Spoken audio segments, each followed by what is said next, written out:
What's going on, YouTube? It's me, Dewey Davenport, and thanks for watching my channel. Make sure you hit that like and subscribe button. But today I'm over here at my friend's house, Jim Hammond. He's the one that I've been flying the Ronca low wing. He has a couple C3s. He's our Ronca guy. But he is actually building a gigantic model airplane. It's a J-1. It's 1916 design, built 1917 as a World War One trainer, and this is his second one that he's building. He's almost done with the first. I guess he got bored and he started to build the second one here. This is going to be a quick video, and I'm going to show it.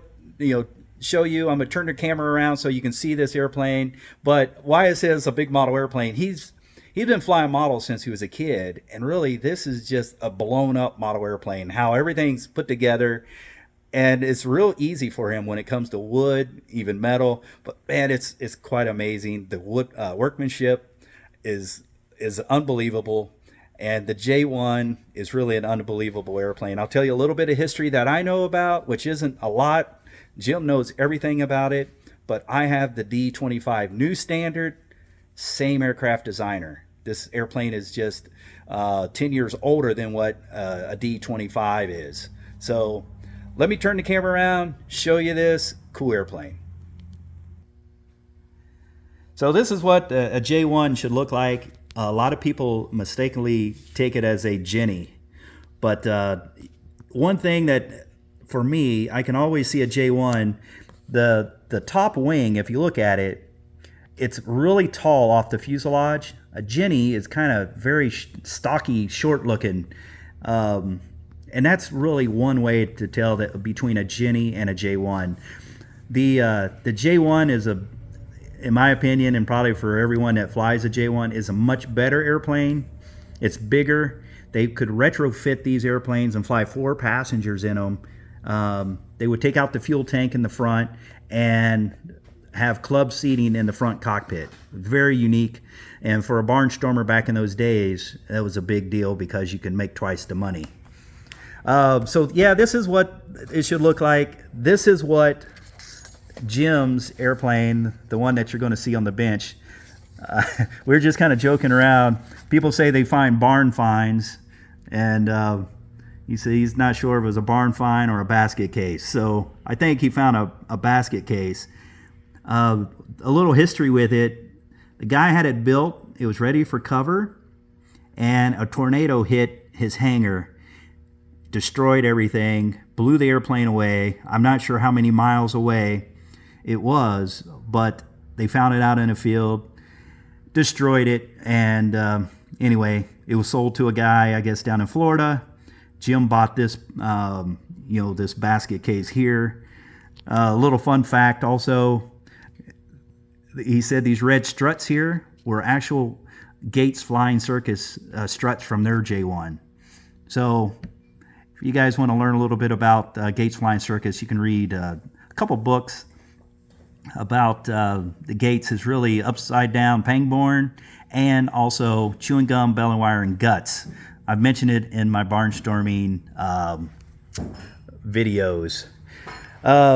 So this is how a Jenny and a J-1 is kind of built. Everything is kind of parted out. They have specific pieces, military spec really. If you look at a Stearman, they're the same way. Everything goes together the same. Well, Jim, he had a box full of parts, and he ended up working them over the years. I don't know how many years he's had this, probably 30, close to 30 years. And he worked them, bead blasted them, had them painted, and kept them in a crate. But most of these parts here were made by NCR, National Cash Register in Dayton, Ohio. During the war times, a lot of people or companies made parts for the military, and he has the crate where this airplane was actually, stored in. Here's one thing you can tell: the airplane is actually upside down on the workbench. He's building it just like a model. He has a jig here, this big long table. Here's your tail skid, has a bungee. This is your suspension for the tail skid. There's the steel, for so you don't wear out your wood and everything. When you're flying a tail skid airplane, it actually, this is your brake. The more you pull back, the more that goes into the ground and stops.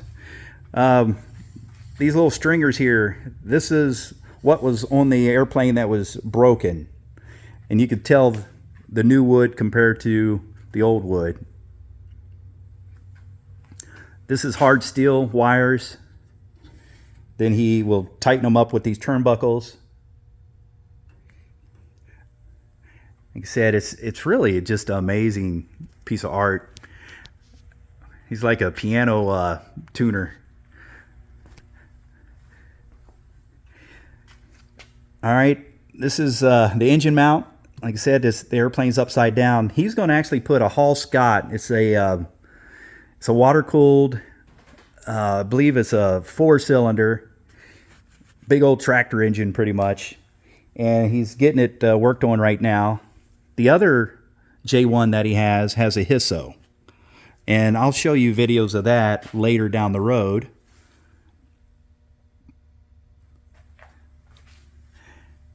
Landing gear attachments. Here's your controls. Everything is hooked up for the control stick. He'll get the seat in. Here's unique, some fun stuff. This is the broken pieces from the Tornado aircraft. Some pretty cool wheels. Here's the wings for the other J-1, which I'll do another video. He's actually built all this in just a matter of a couple months.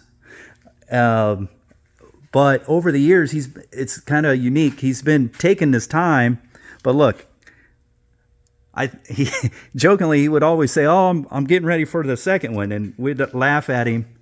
Well, that's what's going on. Over the years, he had all this stuff already made. His spars are right there. So everything was all done and ready to go. And all he's doing now is just putting everything together. So when he was building one, he had this high school kid build these ribs when he would get out of school, and he would pay him. But he taught the kid a lot of stuff. He wasn't in aviation at all, but he taught him how to build ribs, taught him all about it. I mean, it's just a very unique, I guess, experience for a high school kid to do something like that. And he's going to have a big, part of this airplane, because all those ribs that kid would make every day. I think he'd build one rib a day. So here is the rudder. You can see the workmanship that Jim's done here. This is all spruce, laminated. Looks like 7 pieces of spruce here laminated together. And he's put all this, like I said, he bead blasted it, probably epoxy primer, everything. Here's the landing gear. He has to make new gear, but he was just showing me the drawings for this. You can see these things are very old, a little bit broken here and there, but a great, I guess, if you're building cabinets or something, it's probably who was building these. Here's a jig where I was showing you the book here. But this is the jig where he built the rudder. It's just really amazing. And like I said, it's just a really big model airplane. I was asking him what the drawings were here, and he started showing me everything. This is the landing gear that I just showed you. And that's the different pieces. So he has all the drawings, and he's going to end up making all this stuff new and fresh. And pieces like this, he can fabricate. He's pretty good. I know I wouldn't be able to figure it out without paying someone a lot of money. So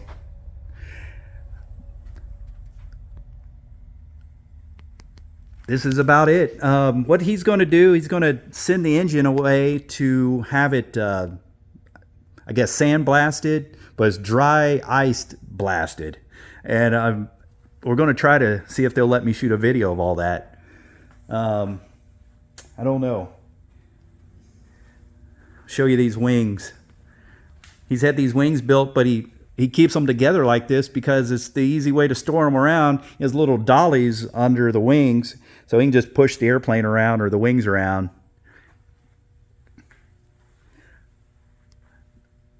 Another fun fact is that the wing here is 45 foot. It's the same wingspan as the new standard. But the new standard's, like I said, 10 years newer than this airplane.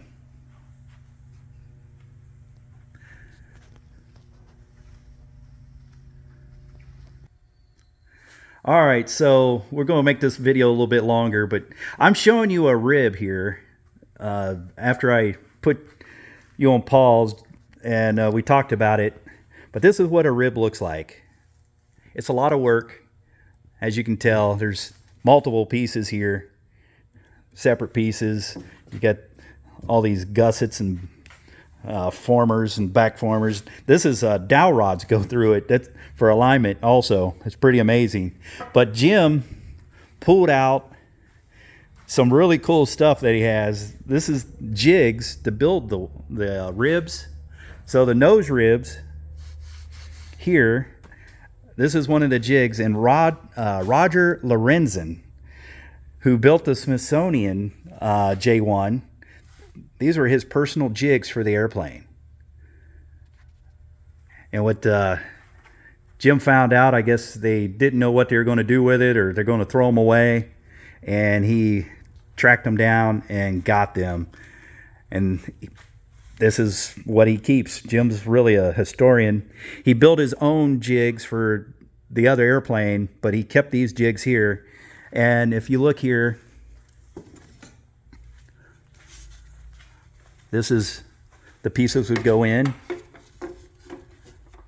and that's kind of how it would go. You glue everything together once it goes in the jig. But the Smithsonian's J-1 was built off of this jig right here. Here's a box of these little nose ribs that he showed me, and this is the whole airplane's worth. And I just noticed this. It's actually grooved also. It's a lot of work into these. And this is the wing here. He said there's 3 of these that go between each rib. And you glue it onto the spar and the leading edge of the airplane. And then you can look here. All the fittings, wires. You'll have turnbuckles, and he'll have to safety wire all this. But this airplane was a wing walking airplane. I mean, this is where the air show, the Barnstormer, the thrills, this is that airplane. When you see people playing tennis on the top wing, it was a J-1 or a Jenny. They don't fly that fast, and with all these flying wires, I don't know if you could fall off the wing. You'd probably get caught up on the wire or something. But look at all this stuff, and he's built, I can't believe how many he's built of all this, these ribs and the time it takes. It's always fun to come by and see this.